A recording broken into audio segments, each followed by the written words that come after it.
Jamaica, our name comes from the Arawak word Jamaica, which means land of wood and water.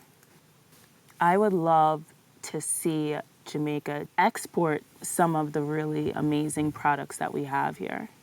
Not just music, which is amazing, but there's a lot that Jamaica has to offer.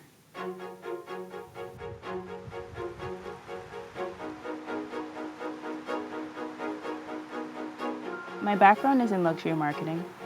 I worked for several years. It was kind of like I had the job that everybody really wanted to have. The people were glamorous, the clothes were awesome, but it was really kind of empty because it didn't resonate with me. It was a job. And just as I was considering going into culinary school, my father approached me with the idea of doing a family business. And that family business was marketing and selling Jamaican Blue Mountain coffee in America.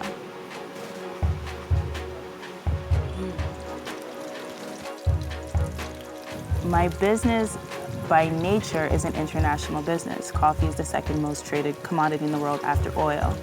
And definitely that lends itself to being one foot in Jamaica and one foot in New York and living out of a suitcase kind of lifestyle. But growing up in both worlds allows me to liaise with both worlds and to be able to relate to my Jamaican farmer and be able to relate to my American coffee roaster. And that's one of the issues normally between farmers and roasters because there's just that disconnect.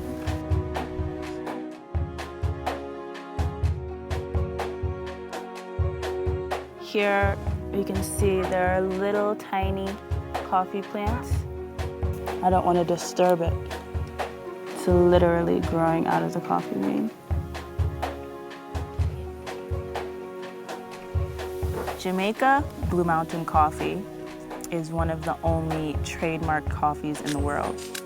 So any coffee that is not grown within the parishes of St. Thomas, St. Andrew, and Portland above 2,500 feet is not Jamaica Blue Mountain coffee. Coffee is not a quick crop. It takes 3 to 5 years to fully start producing and even 10 years before you're in full production. I think consumers are becoming more conscious and more involved in what they're consuming and understanding the story behind where their product comes from. For a lot of farmers, especially small farmers, they have to sell it to a processor if they can't afford to have a processing facility. And if they have to sell it to a processor, that means that they get less money for this product.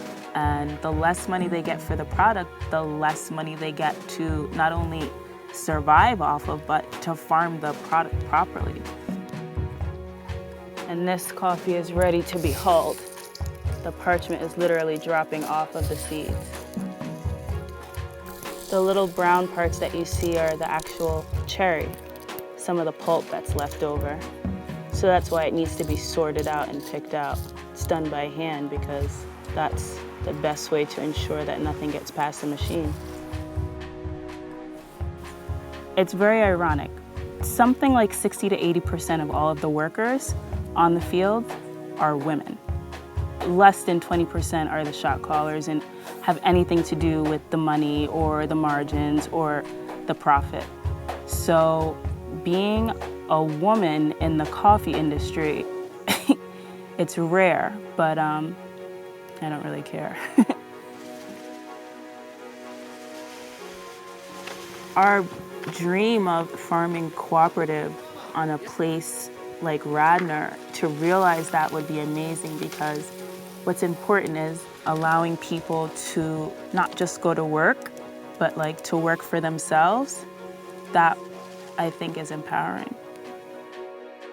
We need to have these farms up and running, so it would be very nice. We know we can stand on our own and build ourselves as a people, as a community, you know. So we are looking into a bright and very prospective future, yeah man, with this coffee thing. This allows me to meld all of my loves together. My love for food, my love for family, my love for Jamaica, my love for travel, my love for people. So it's more than coffee.